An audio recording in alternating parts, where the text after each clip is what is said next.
Hello students, welcome back to my YouTube channel Infinity by Vishali. आज हम class 8 NCERT का chapter number 12 factorisation start करेंगे। सबसे पहले हम इस चैप्टर के इंट्रोडक्शन के बारे में पढ़ेंगे, देन हम नेक्स्ट लेक्चर्स में इस चैप्टर के एक्सरसाइजेस स्टार्ट करेंगे। तो देखते हैं सबसे पहले फैक्टराइजेशन होता क्या है। देखो फैक्टराइजेशन क्या है, the process of expressing N algebraic expression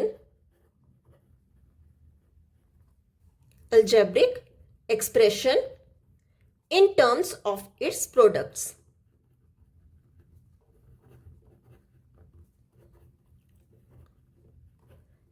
देखो क्या होता है factorisation, the process of expressing an algebraic expression in terms of its products. बताइए इसमें हमें क्या दिया गया होगा, एक अल्जेब्रिक एक्सप्रेशन दिया गया होगा, उसे हमें क्या करना होता है, प्रोडक्ट्स के टर्म में लिखना होता है। जैसे अलजेब्रिक एक्सप्रेशन समझने से पहले हम थोड़ा सा देख लेते हैं फैक्टर्स। देखो अगर मुझे कहा जाए कि 6 के फैक्टर्स निकालो तो आपने क्या देखना है, 6 जो है सबसे पहले किस टेबल से डिवाइड होगा। सबसे पहले सबसे छोटे टेबल 1 से देखना है, 1 6 का 6, ठीक है, पूरा कैंसिल हो रहा है। अब 6 किससे डिवाइड हो सकता है, 1 के बाद ये 2 से डिवाइड हो सकता है, 2 3 का 6। देन ये 6 किससे डिवाइड हो सकता है, 3 के टेबल से, 3 2 का 6। और अब ये जो 6 है ये 4 के टेबल से भी डिवाइड नहीं होगा, 5 के टेबल से भी नहीं होगा, ये अब किससे हो सकता है, 6 के। मतलब ये जो अगर मैं फैक्टर्स ऑफ 6 निकालूं तो फैक्टर्स ऑफ 6 क्या आएंगे, 1 के टेबल से डिवाइड हो रहे हैं, 2 के टेबल से डिवाइड हो रहे हैं, 3 के टेबल से डिवाइड हो रहे हैं, एंड लास्ट ये 6 के टेबल से डिवाइड हो रहा है। तो 1 2 3 6 क्या है, फैक्टर्स ऑफ 6। अब जैसे एक एग्जांपल और देख लेते हैं कि अगर मुझे बोला जाए कि बताओ फैक्टर्स ऑफ 30 कितने होंगे।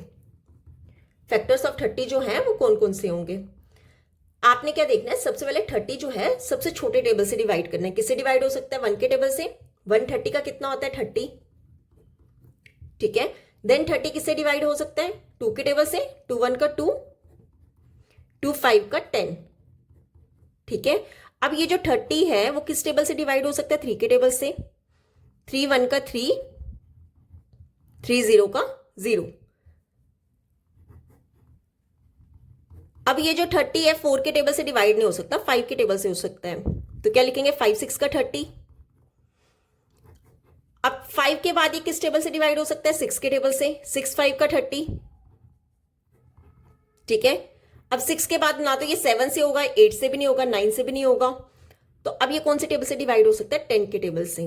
तो क्या लिखेंगे, 10 2 का 30, और सॉरी 10 3 का 30। इसके बाद 30 15 के टेबल से डिवाइड हो सकता है, 15 2 का 30। और लास्ट जो 30 है वो सिर्फ और सिर्फ खुद के टेबल से डिवाइड हो सकता है, 31 का 30, ठीक है।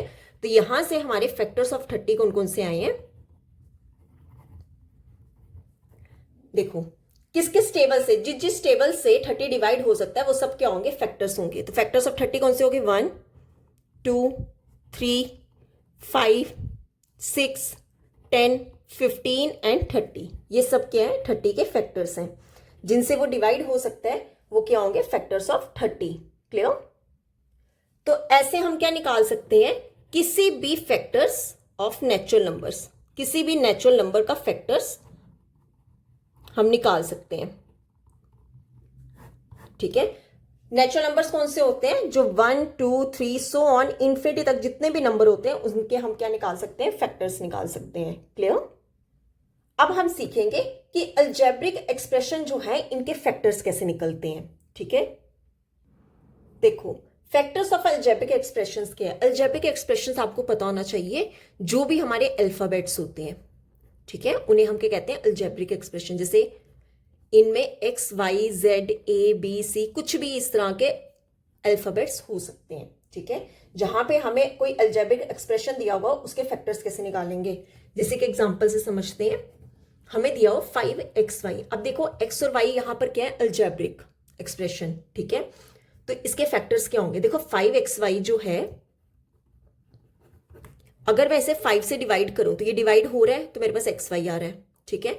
सिमिलरली अगेन अगर मैं 5xy को अब 5 की जगह x से डिवाइड करूं, ठीक है, यहाँ 5 से 5 कैंसिल हो गया, क्या आ गया xy, यहाँ पर x से x कैंसिल हो गया, क्या रिमेनिंग बचा 5y। उसके बाद मैं 5xy को y से डिवाइड करूं तो कितना आ जाएगा 5x।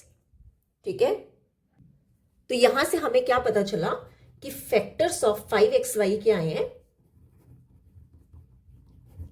एक तो 5 से भी डिवाइड हो रहा है, ठीक है, x भी हो रहा है और y भी हो रहा है, ठीक है, या फिर कॉमा डाल के लिखो 5, x, y, ये क्या है फैक्टर्स ऑफ 5xy।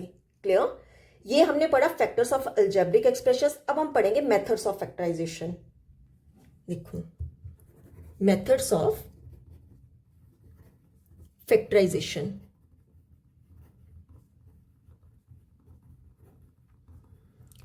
देखो इसमें हम सबसे पहले मेथड पढ़ेंगे method of common factors. Method of common factors, factorisation के काफी सारे मेथड्स हैं, एक एक करके समझते हैं। फर्स्ट मेथड है हमारा मेथड ऑफ कॉमन फैक्टर्स, कि हमें कोई अलजेब्रिक एक्सप्रेशन दिया गया होगा, वहां से हमने फैक्टर्स क्या निकालने हैं, कॉमन निकालने हैं। क्लियर, अब जैसे एक एग्जांपल से समझते हैं, 2x + 4, ठीक है, इसके मुझे क्या निकालने हैं, फैक्टर्स निकालने हैं। तो देखो कैसे करेंगे, आपने चेक करना है कि क्या इन दोनों में ये 2x और 4 में कुछ कॉमन आ रहा है। तो हम सबसे पहले ये चेक करेंगे। देखो 2x को कैसे लिख सकते हैं, आप क्या करो, जो कांस्टेंट टर्म्स हैं, जो डिजिट है उनको अलग कर दो, मल्टीपल जो एक्सप्रेशन दिया गया अलजेब्रिक उसको अलग मल्टीपल कर दो, कितना हो जाएगा 2 × x प्लस। अब देखो 4 के फैक्टर्स क्या आ रहे हैं, 2 × 2 = 4, अगेन 2 × 1 = 2, तो क्या फैक्टर्स आ रहे हैं 2 × 2। अब आपने देखना होता है कि ये जो आपको एक्सप्रेशन दिया गया है इसमें कुछ कॉमन आ रहा है। देखो यहां पे 2x में 2 आ रहा है और 2 × 2 में भी क्या आ रहा है 2 आ रहा है, मतलब दोनों जगह 2 तो कॉमन आ रहा है। ठीक है, फिर लगा दो ब्रैकेट। अब जो कॉमन निकाल लिया हमने, जो रिमेनिंग रह गया उसको लिख देंगे ब्रैकेट में। यहां पर क्या रह गया x, बीच में क्या है प्लस, यहां से भी 2 कॉमन निकाल दिया तो क्या रिमेनिंग बचा 2। तो इसका आंसर क्या होगा 2 टाइम्स ब्रैकेट लगा के x + 2। तो जहां पे हमारा कॉमन आ रहा है उस मेथड को हम क्या कहते हैं, method of common factors. Clear, जैसे एक एग्जांपल और समझ लेते हैं, 5x + 15y।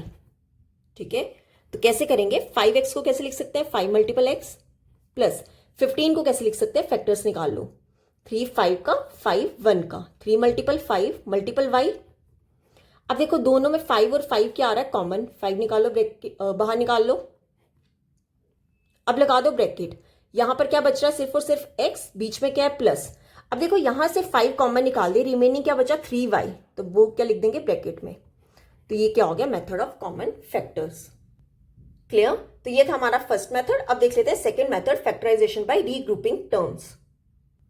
अब देखो सेकेंड मेथड है फैक्टराइजेशन बाय रीग्रुपिंग टर्म्स। मतलब क्या मतलब हुआ इसका, जैसे कि एग्जांपल से समझाती हूं मैं आपको, कि आपको कुछ एक ऐसा एक्सप्रेशन दिया गया होगा 2xy + 2y + 3x + 3। तो सबसे पहले आपने चेक करना है कि क्या यहां पे कुछ कॉमन टर्म्स आ रही है, इन सब में क्या कॉमन आ रहा है।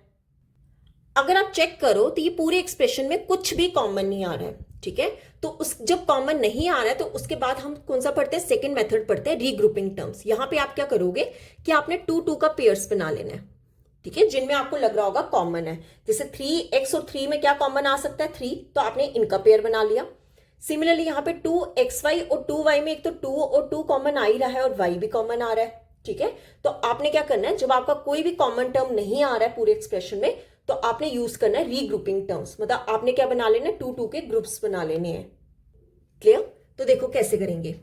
देखो यहां पर 2xy को मैं कैसे लिख सकती हूँ, 2 × x × y। ठीक है, प्लस 2y को कैसे लिख सकते हैं, 2 × y। अब देखो यहां पे बीच में क्या है प्लस। अब 3x को कैसे लिख सकते हैं, 3 × x प्लस 3 को कैसे लिख सकते हैं 3। अब देखो यहां पर इन दोनों एक्सप्रेशन में एक तो 2 और 2 क्या आ रहा है, कॉमन आ रहा है, और क्या कॉमन आ रहा है, y और y भी कॉमन आ रहा है, तो लिख दो y। अब लगा दो ब्रैकेट, 2 और y क्या निकाल दिया कॉमन, रिमेनिंग क्या बचा सिर्फ और सिर्फ x, बीच में क्या है प्लस। अब देखो यहां पर 2y पूरा ही कॉमन आ गया, जहां से पूरा कॉमन आ जाएगा वहां पर रिमेनिंग क्या बचेगा, सिर्फ और सिर्फ 1। ठीक है, तो 2y पूरा कॉमन आ गया तो रिमेनिंग क्या बचा 1। ठीक है, प्लस अब देखो 3x और 3 में से क्या कॉमन आ रहा है, 3 कॉमन आ रहा है, इसके अलावा कुछ भी कॉमन नहीं आ रहा। अब लगा दो ब्रैकेट, तो यहां पर क्या आएगा x प्लस, अब 3 यहां से बाहर आ गया तो रिमेनिंग क्या बचा 1। अब आपने यहां पे हमेशा चेक करना है कि जो आपके ब्रैकेट वाली टर्म्स होंगी वो हमेशा क्या होंगी, सेम होंगी। अगर ब्रैकेट वाली टर्म सेम नहीं आ रही है तो मतलब आपने क्वेश्चन में कहीं ना कहीं क्या की होगी, मिस्टेक की होगी। अब देखो जो कॉमन आ रहा है x+1 ब्रैकेट वाला, उसे निकाल लो बाहर, ये कॉमन आ गया। अब देखो ये पूरा टर्म x+1 क्या आ गया, बाहर आ गया, तो रिमेनिंग क्या बचा, यहाँ पे ब्रैकेट लगा के 2y, ठीक है। और यहां से भी x+1 पूरा बाहर आ गया तो रिमेनिंग क्या बचा +3। तो ये हो गया हमारा आंसर। क्लियर। रीग्रुपिंग टर्म्स में हम क्या करते हैं, 2 का पेयर्स बनाते हैं जो कि कॉमन दिखाई दे रहे होंगे, और हमेशा ब्रैकेट वाली टर्म्स क्या होती हैं, सेम होती हैं। फिर आपने ब्रैकेट वाली टर्म्स कॉमन बाहर निकाल लेनी है और जो रिमेनिंग रह गया उसे अलग ब्रैकेट में लिख दोगे। क्लियर। तो ये था हमारा second method, factorisation by regrouping terms. अब हम थर्ड मेथड सीखेंगे, factorisation using identities. Factorisation using identities, इसमें हम आइडेंटिटीज यूज करके फैक्टर्स निकालेंगे। देखो इसमें हमारे थोड़े से फॉर्मूले हैं 2-3, उन्हें अच्छे से देख लेते हैं। जैसे हमारा ए है फॉर्मूला, a + b का whole square is equal to a² + 2ab + b²। देखो अगर आपको कहीं फॉर्मूला दिखाई दे जाए इस तरह का, a + b का होल स्क्वायर मतलब पूरे का स्क्वायर, तो आपने क्या करना है, फर्स्ट का स्क्वायर कर देना है, प्लस सेकंड का स्क्वायर कर देना है, प्लस 2 टाइम्स दोनों का क्या कर दोगे, मल्टीपल कर दोगे। जैसे कि एग्जांपल से समझते हैं कि हमें फैक्टराइज करना है, फैक्टराइज x² + 8x + 16, इसके क्या करने हैं, फैक्टर्स करने हैं। अगर अब आप यहां पे देखो, ये जो हमें एक्सप्रेशन दिया गया है x² + 8x + 16, वो हमें कुछ इस तरह का दिया गया है। तो सबसे पहले आपने चेक करना है कि सारे प्लस में हो। देखो ये भी प्लस में, ये भी प्लस में, ये भी प्लस में है, तो मतलब हमारा ये वाला कुछ फॉर्मूला बन सकता है। अब आपने क्या करना है, आपने फर्स्ट और लास्ट वाले का बनाना है स्क्वायर। देखो x² को मैं कैसे लिख सकती हूँ, x का स्क्वायर, ठीक है, बीच में क्या है, प्लस, लगा दो प्लस। अब ये जो बीच वाला 8x है ना, उसकी जगह रहने दो यहां पे खाली, प्लस 16 को कैसे लिख सकते हैं, 16 के फैक्टर्स निकालें तो ये क्या होगा, 4 का 16, ठीक है। 16 को हम लिख सकते हैं 4 का स्क्वायर, ठीक है। x² को हम कैसे लिख सकते हैं, x का स्क्वायर, प्लस 16 को कैसे लिख सकते हैं, 4 का स्क्वायर। तो ये आपके पास a² + b² बन गया। अगर आप चेक करो कि अगर यहां पे स्क्वायर ना हो तो a हमारा क्या आ रहा है, x, और b हमारा क्या आ रहा है, 4। अब आपने क्या करना है, ये वाला फॉर्मूला यूज करके यहां पे क्या लगा दोगे, a कितना आपके पास x, ठीक है, मल्टीपल b कितना है 4। तो ये आपका एक्सप्रेशन बन गया a² + 2ab + b²।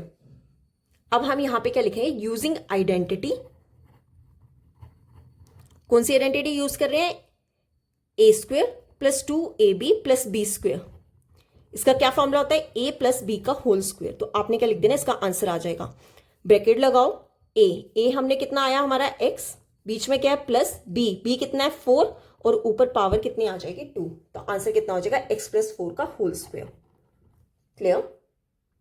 इस आइडेंटिटी में आपने सबसे पहले चेक करना है कि सारे प्लस हो, आपका फर्स्ट टर्म a और b का क्या बन रहा हो, स्क्वायर बन रहा हो, तभी आइडेंटिटी यूज हो सकती है, ठीक है। तो 16 जो होता है वो 4 का स्क्वायर होता है, तो यहाँ पे आइडेंटिटी यूज करोगे, यहां से निकालोगे a क्या है और b क्या है, तो वो क्या हो जाएगा, x + 4 का होल स्क्वायर। ये थी हमारी फर्स्ट आइडेंटिटी। अब देख लेते हैं सेकेंड आइडेंटिटी। देखो सेकेंड आइडेंटिटी है a - b का whole square is equal to a² - 2ab + b², ठीक है, ये हमारी आइडेंटिटी है। अब देखो ये आइडेंटिटी क्या है कि आपने फर्स्ट का स्क्वायर कर देना है, बीच में माइनस होना चाहिए, ठीक है, वो पिछला कौन सा था, प्लस वाला था, बीच में माइनस होना चाहिए, a² + b² माइनस लगा के दोनों का 2 टाइम्स क्या कर देना है, दोनों का प्रोडक्ट कर देना है, ठीक है। देखो इसे एक एग्जांपल से समझते हैं। जैसे हमें फैक्टराइज करना है, क्या फैक्टराइज करना है, 4y² - 12y + 9, ठीक है, इसे हमें फैक्टराइज करना है। तो देखो कैसे करेंगे, आपने क्या चेक करना है कि आपके पास फर्स्ट टर्म और लास्ट टर्म जो है वो दोनों प्लस के हैं, ठीक है, जो बीच वाली है वो कौन सी है, माइनस में है, ठीक है। हमारा कुछ इस तरह का आइडेंटिटी बन रहा है। आपने सबसे पहले क्या करना है, फर्स्ट वाले का और लास्ट वाले का स्क्वायर देखो कि क्या ये स्क्वायर बन रहा है। तो यहां पे मैं आपको सिखा देती हूँ थोड़ा सा। देखो 1 का स्क्वायर होता है 1, 2 का स्क्वायर 3 का स्क्वायर, 4 का स्क्वायर, 5 का स्क्वायर, 6 का स्क्वायर, 7 का स्क्वायर, 8 का स्क्वायर, 9 का स्क्वायर और 10 का स्क्वायर। ये कुछ स्क्वायर्स आपको लर्न होने चाहिए। देखो 2 का स्क्वायर होता है 4, 3 का स्क्वायर होता है 9, 4 का स्क्वायर होता है 16, 5 का स्क्वायर होता है 25, 6 का स्क्वायर होता है 36, 7 का स्क्वायर होता है 49, 8 का स्क्वायर होता है 64, 9 का स्क्वायर होता है 81 और 10 का स्क्वायर होता है 100। अब देखो यहां पर हम 4 को कैसे लिख सकते हैं, 2 का स्क्वायर लिख सकते हैं, मतलब 2 तो आएगा ही आएगा। साथ में क्या है y, तो लगा दो y और ऊपर पूरा लगा दो होल स्क्वायर, ठीक है। फिर बीच में क्या है माइनस, तो यहां पे लगा दो माइनस। अब लास्ट में ये बीच में थोड़ी सी जगह छोड़ दो, लास्ट में क्या है +9। देखो 9 को हम कैसे लिख सकते हैं, 3 का स्क्वायर, ठीक है। अब देखो आपके पास फर्स्ट वाले का भी स्क्वायर बन रहा है और सेकंड वाले का भी स्क्वायर बन रहा है, मतलब हमारी आइडेंटिटी क्या हो सकती है, यूज हो सकती है। अब देखो यहां पर क्या आएगा 2ab, मतलब 2 आप लिख दो। a की जगह आपने क्या लिख देना, जो आपके पास स्टार्टिंग में 2y। b की जगह क्या लिख दोगे, जो यहां पर ब्रैकेट के अंदर है कितना 3, तो ये हमारा क्या बन जाएगा 2y का whole square minus 2 multiple 2y multiple 3 plus 3 का स्क्वायर।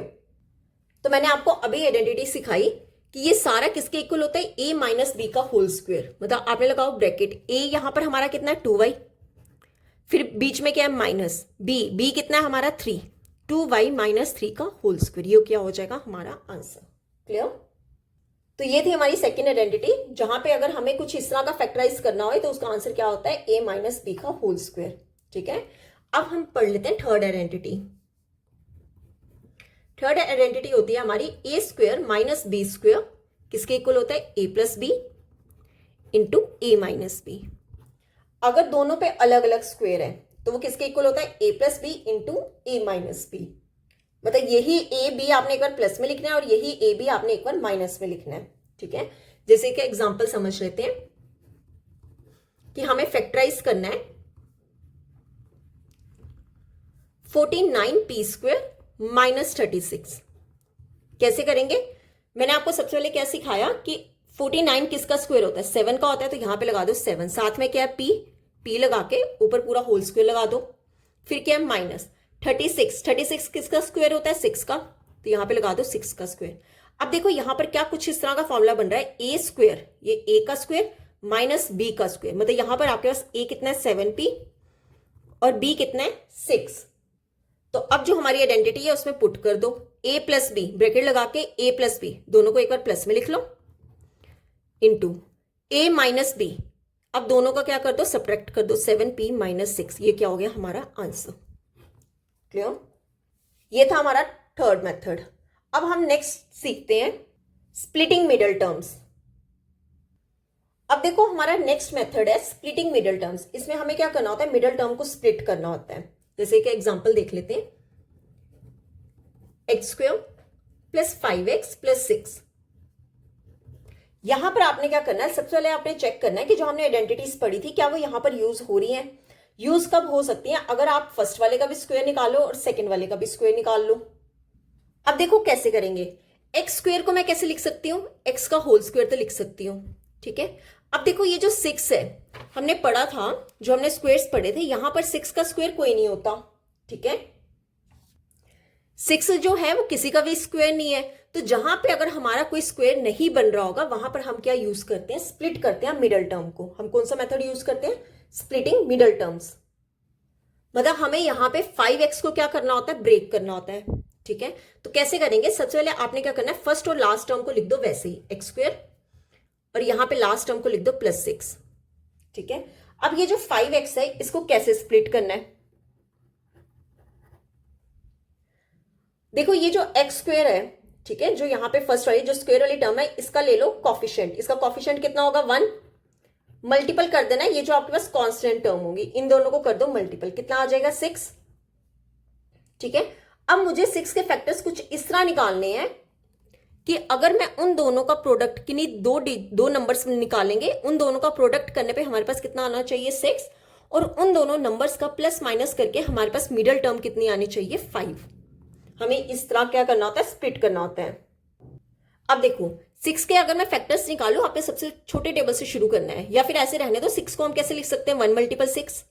देखो 1 प्लस 6 करेंगे तो क्या आ जाएगा 7, तो मेरे को क्या चाहिए 5, मतलब यहाँ पे मल्टीप्लाई करना और यहाँ पे प्लस माइनस करना है। और अगर मैं दोनों का सब्ट्रैक्शन करूं तो वो कितना आ जाएगा 5। तो देखो 1 को जब 6 से मल्टीप्लाई करूंगी तो 6 तो आ जाएगा, और जब मैं दोनों की सब्ट्रैक्शन करूं किसकी 1 और 6 की, ठीक है, देखो अगर यहाँ पे बड़ी वैल्यू क्या है प्लस में, तो यहाँ पे माइनस आएगा और यहाँ पर क्या आएगा प्लस में, तो बड़ी वाली वैल्यू के साथ क्या लगा देंगे प्लस लगा देंगे। तो दोनों को सॉल्व करके तो 5 आ रहा है, पर जब मैं यहाँ पे प्रोडक्ट कर रही हूँ इसके साथ ही माइनस लगाना पड़ेगा ना, तो मल्टीप्लाई करके क्या आ रहा है -6, पर मेरे पास क्या है प्लस का 6, मतलब 1 और 6 इसके फैक्टर्स नहीं हो सकते।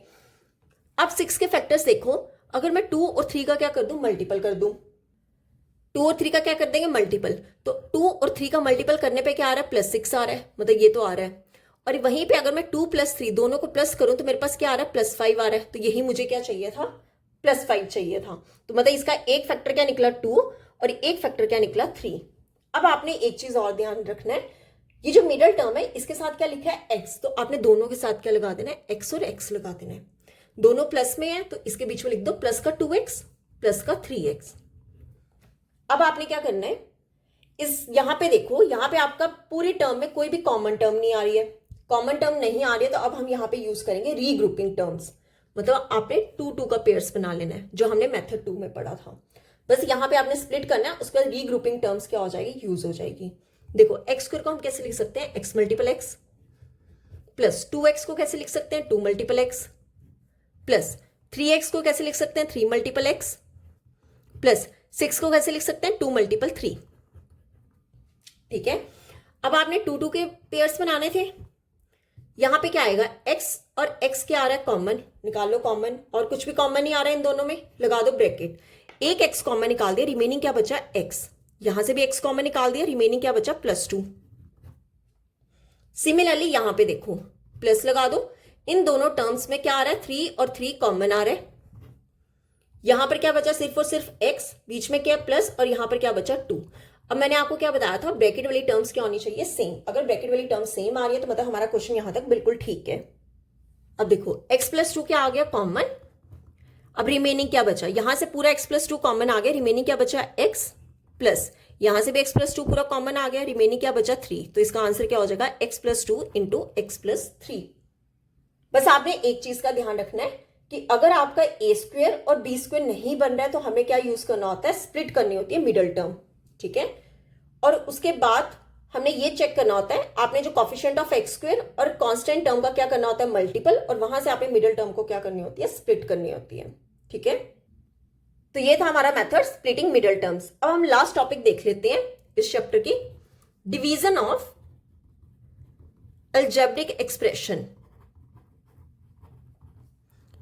अलजेब्रिक एक्सप्रेशन, अब हम क्या सीखेंगे, डिवीजन सीखेंगे, किनका, अलजेब्रिक एक्सप्रेशन का। जैसे कि एग्जांपल समझ लेते हैं, हमें दिया गया 6x³ डिवाइड 2x। देखो कैसे करेंगे, जो आपको सबसे पहले लिखा है उसे लिख दो ऊपर, और डिवाइड के आगे जो लिखा होगा वो हमेशा कहां लिखेंगे, डिनोमिनेटर में, ठीक है। अब देखो 6x³ को कैसे लिख सकते हैं, या फिर इसको डायरेक्ट काट लो, 2 1 का 2 3 का 6 होता है, ऊपर क्या आ जाएगा 3, नीचे देखो यहां पर क्या है x³ को कैसे लिख सकती हूं मैं, x को 3 टाइम्स लिख सकती हूं, जैसे 2 का स्क्वायर होता है ना, इसको कैसे लिख सकते हैं 2 × 2। सिमिलरली यहां पे अगर x² दिया गया होगा तो उसे कितना टाइम्स लिखेंगे, 2 टाइम्स लिखेंगे, जितनी पावर होगी उतने टाइम्स लिखेंगे, x × x। डिनोमिनेटर में क्या है x, अब देखो यहां पर x और x आपस में क्या हो गया कैंसिल, इज इक्वल टू 3 आ गया, x कितने टाइम्स है 1 2 टाइम्स है तो पावर लगा दो 2, तो इसका आंसर कितना हो जाएगा 3x²। तो यहां पे होती है हमारी इस चैप्टर की इंट्रोडक्शन कंप्लीट। नेक्स्ट लेक्चर में हम स्टार्ट करेंगे एक्सरसाइज 12.1। अगर यहां तक आपको कोई भी डाउट होगा तो आप मेरे से कमेंट्स में पूछ सकते हो। आई होप आपको वीडियोस अच्छी लगी होगी। अगर आपको वीडियोस अच्छी लग रही है तो please like share and subscribe my channel. Thank you.